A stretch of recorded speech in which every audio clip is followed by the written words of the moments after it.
आइए मित्रों, हमारे YouTube चैनल स्वाध्याय में आपका हार्दिक स्वागत, अभिनंदन। आज हम आपके लिए लेकर आए हैं वृद्ध जनों हेतु सुख से जीने की कला।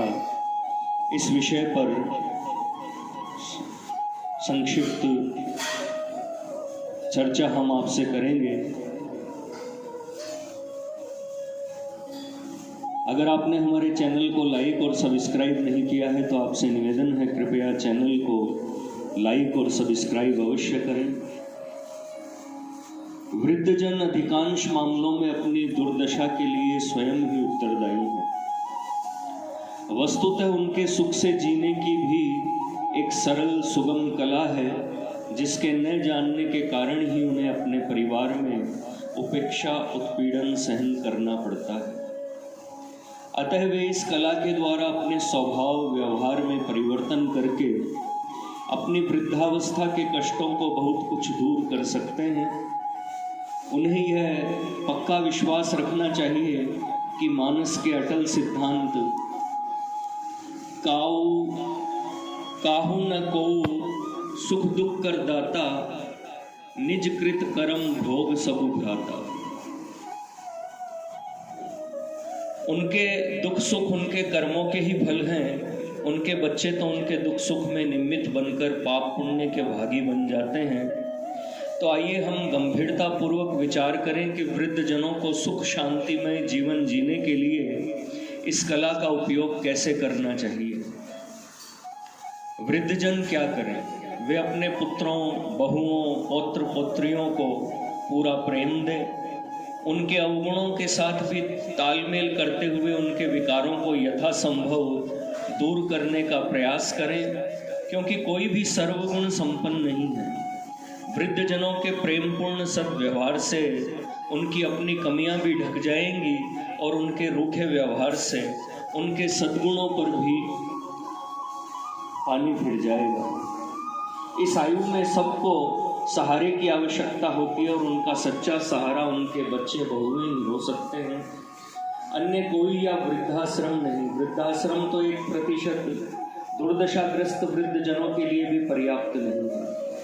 यदि वृद्धजन समझते हैं कि बच्चों द्वारा उनकी उपेक्षा हो रही है, जिससे उन्हें कष्ट है, तो वे उन कष्टों को चुपचाप सहन करें और बच्चों से कुछ भी न कहें। वृद्धजनों की चुप्पी बच्चों के सुधार का आधार बनेगी। मौन रहने का अभ्यास करें। परिवार में रहते हुए अपने रहने का स्थान अलग बनाएं। वृद्धजन जितना कम बोलेंगे उतने ही अधिक सुख शांति का अनुभव करेंगे। वृद्धजनों की समस्या का एक प्रमुख कारण मातृपीठ के कमजोर होने से संयुक्त परिवार का बिखर जाना भी है। अतः उन्हें पुनः जोड़ने का प्रयास करें, जिसमें महिलाओं की भूमिका अग्रणी होनी चाहिए। अपनी जिम्मेदारी बच्चों को सौंप दें और अपने जीवन काल में ही अपनी संपत्ति की ऐसी व्यवस्था कर दें कि उनकी मृत्यु के बाद बच्चों में तत्संबंधी कोई विवाद पैदा न हो। परंतु वृद्धावस्था के लिए कुछ धन अपने पास अवश्य रखें। अपनी आवश्यकताएं यथासंभव सीमित कर लें। वे अपनी वृद्धा धर्म पत्नी की सुख सुविधा की भी पूरी चिंता करें तथा उनके हाथ में भी पेंशन जैसी रकम होनी चाहिए, जिसे वे अपने मन से खर्च कर सकें। अपनी प्रिय पुत्रियों के प्रति अपने पावन कर्तव्य के निर्वहन के लिए भी कुछ धन अपने पास रखें, ताकि उन्हें समय समय पर अपने पास बुलाने तथा उनके यहाँ भात आदि के अवसरों पर उनकी सामाजिक स्थिति के अनुरूप अपने इच्छानुसार उन्हें कुछ दे सकें। अपने जीवन काल में यह जिम्मेदारी पुत्रों को न सौंपें। अनेक मामलों में पुत्रियां भी अपने असहाय माता पिता का कारगर सहारा बनी हैं। कुछ का तो ऐसा मानना भी है कि लड़का तो तभी तक अपना है जब तक उसकी शादी नहीं होती, लेकिन लड़की तो ताउम्र अपनी रहती है। वृद्धावस्था उतनी शारीरिक दशा नहीं है जितनी मानसिक है। अतः वृद्धावस्था में भी वे अपने को युवकों जैसा अनुभव करने के लिए उनके जैसा साहस, शक्ति, स्फूर्ति, उत्साह, प्रसन्नता बनाए रखें। अपने शरीर तथा वस्त्रों को सदैव स्वच्छ रखें और अपना काम यथासंभव स्वयं करें। मस्त रहें, व्यस्त रहें, स्वस्थ रहें। वृद्धावस्था में रोग मुक्त रहने के लिए उचित दिनचर्या तथा आहार विहार अपनाएं, आध्यात्मिकता की ओर झुकें तथा स्वाध्याय, सत्संग, कथा श्रवण एवं भगवज्जन में व्यस्त रहें।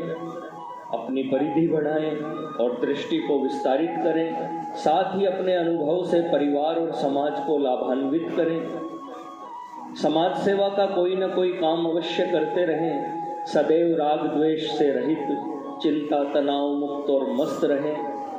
ऐसा करने से वे स्वस्थ रहेंगे और परिवार से शारीरिक सेवा लेने से बचेंगे।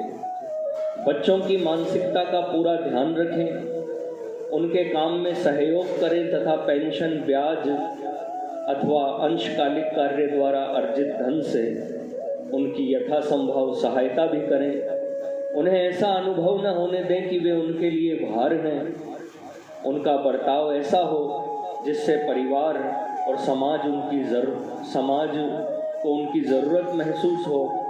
अपना एकाकीपन दूर करने के लिए आयु वर्ग के बंधुओं के साथ किसी मंदिर, पार्क आदि सार्वजनिक स्थान पर नित्य बैठकर परस्पर वार्तालाप करके एक दूसरे के सुख दुख को बांटकर अपने मन को हल्का करें। साथ ही किसी बंधु की कोई समस्या होने पर मिलकर उसका समाधान खोजें और उसे दूर करने का प्रयास करें। वृद्धों की समस्याओं का मुख्य कारण उनके ही बच्चे बहुएं होती हैं, जो संस्कारहीनता तथा पाश्चात्य संस्कृति के प्रभाव से उनकी उपेक्षा करते हैं। अतः अपने पुत्र पुत्रियों को सुसंस्कारित बनाना भी उनका मुख्य कर्तव्य एवं उत्तरदायित्व है। संस्कार जन्म जन्मांतर निरंतर चलने वाली प्रक्रिया है। अतः बच्चों को जन्म से ही संस्कार देना प्रारंभ करें। इस कार्य को अपने परिवार में करने के साथ साथ राष्ट्र के स्तर पर भी एक आंदोलन के रूप में चलाना होगा। धन्यवाद मित्रों। अगर आपको हमारा चैनल पसंद आए तो इसे लाइक और सब्सक्राइब अवश्य करें। धन्यवाद।